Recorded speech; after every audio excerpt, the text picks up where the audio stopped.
भुजबळ साहेब उत्तर. भुजबळ साहेब उत्तर देतील.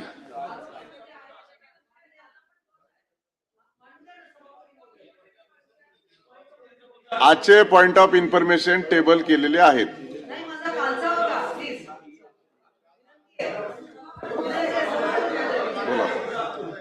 सभागृहात शांतता ठेवा. सभापती महोदय,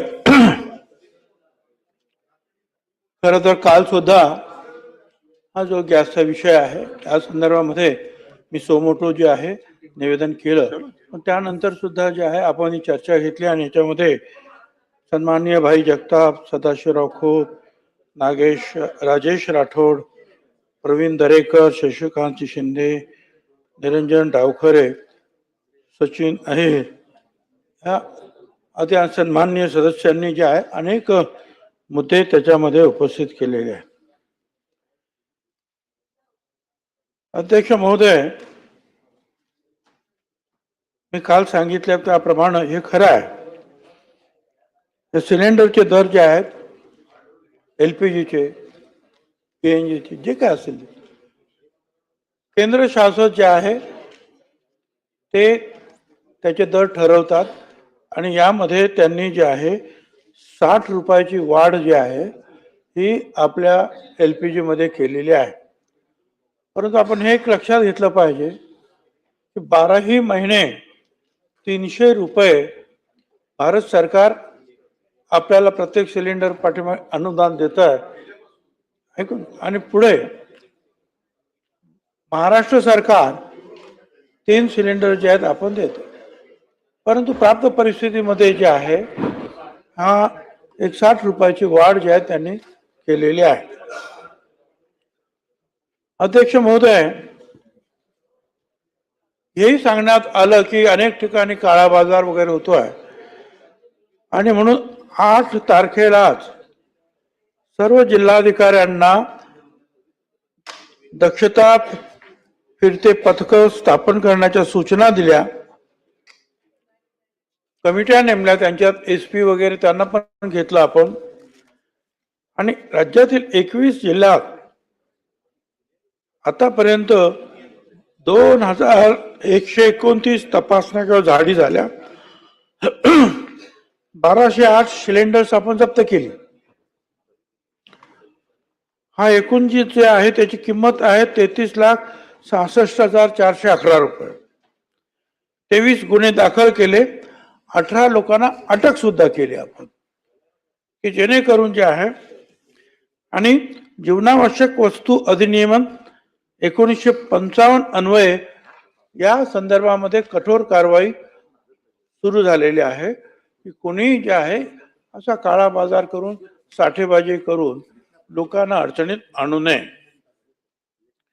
आता या राज्यामध्ये पेट्रोल, डिझेल, LPGचा पुरेसा साठा आहे आणि भारत सरकारने ह्या ज्या सरकारी रिफायनरीज आहेत, कंपन्या आहेत, त्यांना स्पष्ट आदेश दिलेले आहेत आणि तुमच्याकडे असलेले बुटेन किंवा प्रोपेन याचा उपयोग जो आहे करून LPG जास्तीत जास्त त्याचं उत्पादन तुम्ही वाढवा.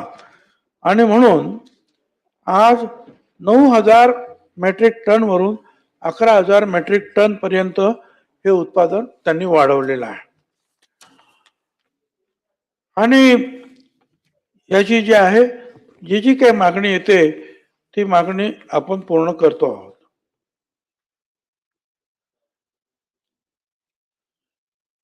पेट्रोल आणि डिझेलचे दर वाढले असं कोणी म्हणाल, पण ते पेट्रोल आणि डिझेलचे दर माझ्या माहितीप्रमाणे वाढलेले नाहीत, वाढतील. आता साहेब असं हायपोथेटिकल उत्तर कसं काय देऊ तर वाढतील तर काय, आपण अशी अपेक्षा करूया की वाढणार नाहीत अशी सदिच्छा, अशा धरायला काय अर्थ आहे. आणि या टंचाई व्यवस्थापन आणि कायदा सुव्यवस्थेचं परिपत्रक काढण्यात आलेलं आहे. इथेनॉलचा प्रश्न जो आहे सन्मान्य सदस्य खोत साहेबांनी उपस्थित केला होता, हा पेट्रोल आणि डिझेलमध्ये इथेनॉल किती वापरावं हे केंद्र शासनाच्या धोरणाचा भाग आहे. 20% इथेनॉल मिश्रण सध्या लागू आहे. गॅस पुरवठ्याची अडचण निर्माण झाल्या कोळसा, रॉकेल इत्यादी पर्यायी इंधन वापरण्यासाठी आपण त्याची शक्यता तपासून त्यानंतर केंद्र सरकारकडे सुद्धा हा मुद्दा आपण नेतो आहोत. इथेनॉलचा अधिक आपल्याला वापर करता येईल का. आणि तुम्हाला सांगितलं मी की केरोसिनच्या बाबतीमध्ये सुद्धा कोर्टाने थोडीशी त्यावेळेला सांगितलं होतं काही 8-10 वर्षापूर्वी, उज्ज्वला असेल तर तुम्हाला केरोसिन देता येणार नाही. परंतु प्राप्त परिस्थितीमध्ये आम्ही त्यांना कळवलेलं आहे की एक विशिष्ट परिस्थिती निर्माण झाल्यामुळं आपल्याला केरोसिनचा सुद्धा पुरवठा करावा लागेल. परंतु ती केरोसिनची जी पुरवठा करणारी साखळी जी आहे ती सध्या तुटलेली आहे. पूर्वी आपल्याला माहिती आहे की एक बैल असलेली गाडी असायची आणि मुंबईमध्ये त्या गाड्या फिरायच्या. 500-700 गाड्या होत्या त्या शिवडी भागामध्ये आपल्या.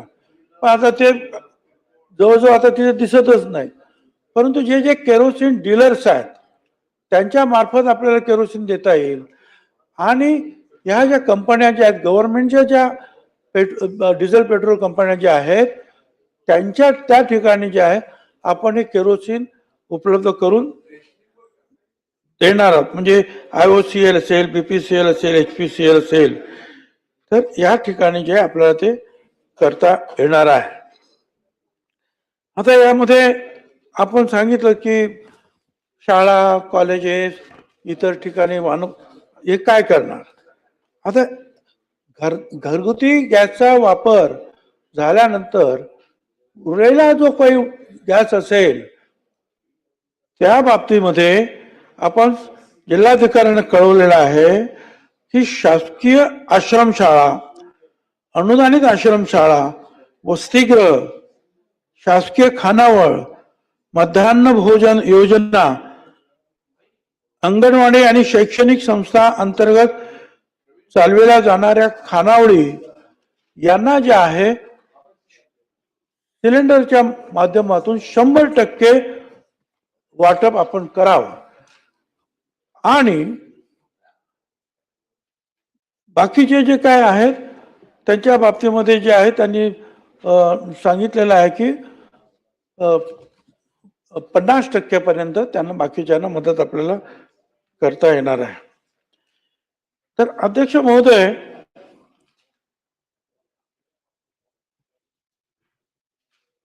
दरेकर साहेबांनी सुद्धा सांगितलं इंधन उपलब्ध त्याबद्दल सुद्धा इथं जी माहिती आहे त्यानुसार रिफायनरी जे आहे पूर्ण क्षमतेनं कार्यरत आहेत आणि योग्य तितका जो आहे LPG किंवा PNG जे आहे ते निर्माण करत आहेत. काराबाज रोखण्यासाठी जे आहे कारवाई करण्याच्या संदर्भामध्ये शिंदे साहेब सुद्धा म्हणाले. त्याबद्दल मी कारवाई काय केली ती सांगितलेलं आहे. डावखरे यांनी सुद्धा जे आहे घबराट निर्माण होऊ नये म्हणून काय करायला पाहिजे तर त्यासाठी जे आहे दररोज रेडिओ, FM, दूरदर्शन आणि मुद्रित माध्यमाद्वारे गॅस उपलब्धच्या संदर्भात माहिती देण्याचे निर्देश दिलेले आहेत. सामाजिक माध्यमावर खोट्या बनावट जर बातम्या येतील तर त्याच्यावर कारवाई करण्यात येणार आहे. स्थानिक लोकप्रतिनिधी, ग्रामपंचायत सदस्यांची मदत घेऊन नागरिकांमध्ये जनजागृती सुद्धा आपण करणार आहोत. राज्य स्तरावर नियंत्रण कक्ष जो आहे कार्यान्वित केला आहे आणि व्हॉट्सअप नंबर सुद्धा आपण दिलेला आहे. कोणाला हवा आहे तुम्ही इथे पासून सांगू शकतो 9769919221. रिफायनरीतील LPG उत्पादन जे आहे मगाशी सांगितल्याप्रमाणे वाढवण्यात आलेलं आहे. आणि आता सन्मान्य सचिन अहिर यांनी सुद्धा सांगितलं की शाळा कॉलेज वगैरे त्या अनेक प्रश्न त्यांनी निर्माण केलेले आहेत. त्याबद्दल मी सांगितलं की शैक्षणिक संस्था वगैरे ज्या त्यांना 100% आपण द्यायला सांगितलेलं आहे. गहू आणि डाळी जे आहेत त्याचं जे भाव वाढ झालेली आहे असं सुद्धा निवेदनात म्हटलेलं आहे. आपण त्या संदर्भामध्ये फार किरकोळ वाढ जी आहे एखाद्या ठिकाणी झाली 3 रुपये 4 रुपयाची.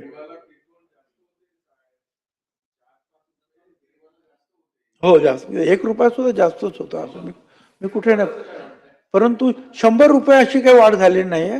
2 रुपये 3 रुपये अशी वाढ झालेली आहे.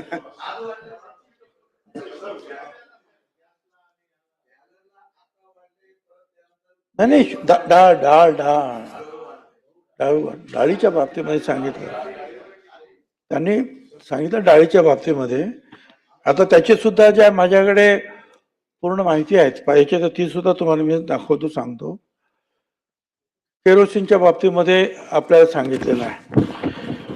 अध्यक्ष महोदय, सध्याच्या परिस्थितीमध्ये काल असा एक प्रश्न आपण निर्माण केला होता की हे जे आपले कंटेनर अडकलेले आहेत आणि त्याच्यामध्ये नाशवंत जर माल असेल त्याच्यामध्ये तर त्या संदर्भामध्ये शासन काय करू इच्छित आहे.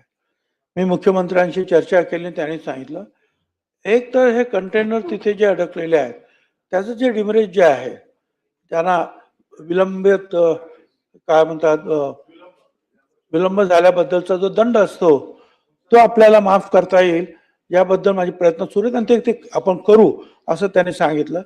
आणि नाशवंत जो माल आहे आता तो अनेक ठिकाणचा आहे, तो आपल्या इथला आहे असं नाही, इतर ठिकाणचा सुद्धा आहे. तर त्या बाबतीमध्ये भारत सरकार विचार करतंय असं त्यांना कळलं, असं त्यांनी मला उत्तर दिलंय. आणि उद्या सुद्धा कदाचित आज की रात्री किंवा उद्या मुख्यमंत्री परत दिल्लीला जात आहेत आणि या संदर्भामध्ये काय मदत करता येईल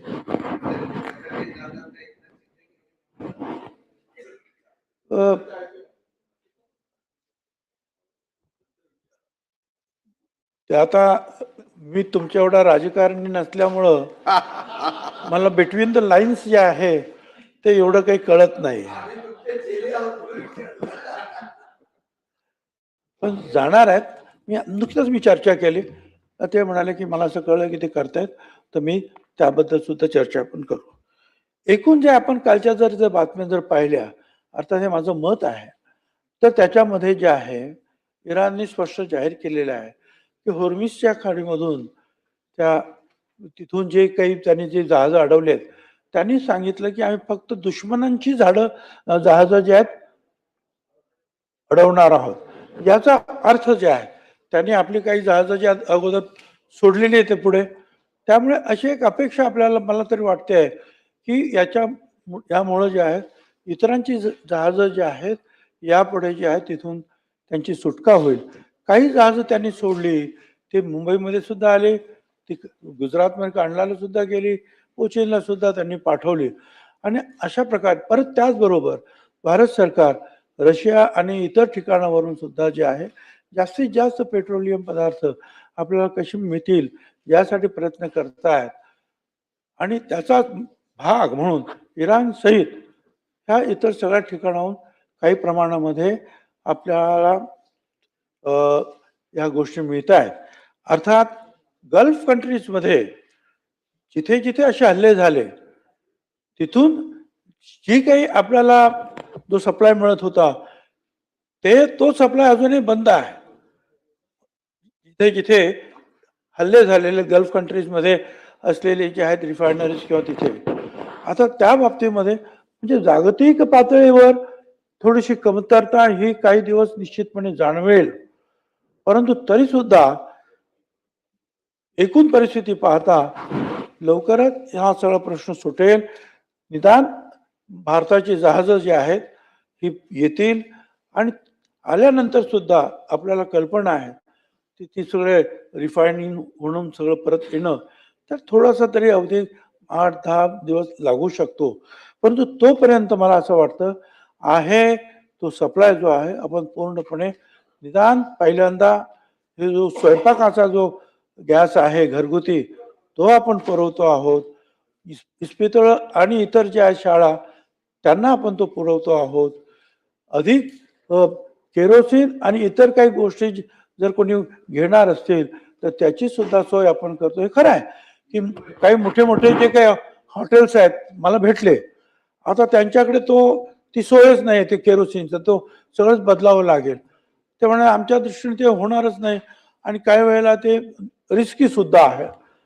परंतु बाकीचे जे काही रेस्टॉरंट्स वगैरे आहेत किंवा महाराष्ट्रातली इतर ठिकाणची, त्यांनी कोळसा आणि केरोसिन घ्यायला सुरुवात केलेली आहे आणि त्याप्रमाणे जास्तीत जास्त लोकांना गैरसोय होणार नाही यासाठी प्रयत्नाची पराकाष्ठा ते करतायत आणि आपले सुद्धा अधिकारी जे आहेत या कामामध्ये पूर्णपणे लक्ष ठेवून आहे. धन्यवाद. काय काय पण काय